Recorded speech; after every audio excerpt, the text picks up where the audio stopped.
Here's the shocking truth. The Lowdown second episode feels like a bonus round we didn't necessarily need, but somehow we're still hooked. But here's where it gets controversial. While the pilot episode masterfully introduces Lee Raybon's chaotic world, episode 2 doesn't exactly flip the script, yet it still manages to keep us invested. Why? Because let's be honest, who wouldn't want to spend more time with this eccentric, morally ambiguous protagonist? The decision to air these episodes back-to-back might seem odd, but it's a gamble that pays off, as Lee's charm and the show's quirky tone make it hard to look away. The episode juggles multiple storylines, each weaving in and out of the other like a tangled web. Take Marty, for instance, a smooth-talking enigma with a voice that could melt butter, according to diner waitress Sally. But here's the twist. Marty works for Donald Washburn, the corrupt politician Lee's been trying to take down. And this is the part most people miss. Marty's a black man quoting poetry while working for a racist like Washburn. His explanation? A cryptic, "Donald and I go way back." It's a relationship that raises more questions than answers. Especially when Marty claims he freed Lee from kidnappers because he didn't want to be an accessory to murder.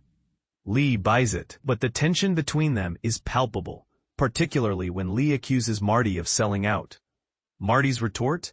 Lee's privileged enough to play the self-righteous cracker, but Marty's had to navigate a world where his very existence is a risk.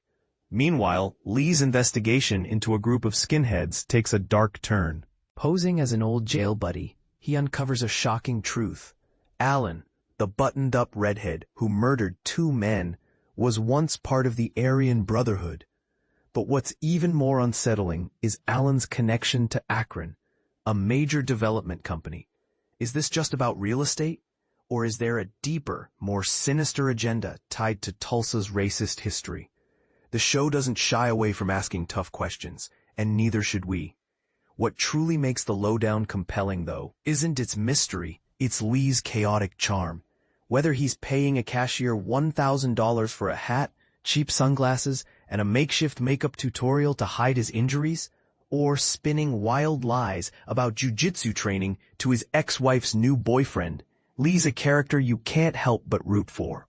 His interactions with the equally eccentric cast, from his publisher Cyrus, who refuses skinhead blood money until he sees the stack, to his tax lawyer neighbor Dan, who will hide anything for a price, add layers of humor and humanity to the story.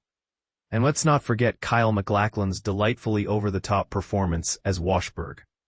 From crying after an intimate moment with Jane Triplehorn to adopting a ridiculous boxing stance during a confrontation with Lee, he's clearly having the time of his life. It's this blend of absurdity and depth that makes The Lowdown a show you can't quite shake. But here's the real question. In a world where being a Nazi is no longer a firing offense, how far will shows like this go to confront uncomfortable truths? And more importantly, are we ready to have those conversations? Let's discuss in the comments. Agree or disagree? I want to hear your take.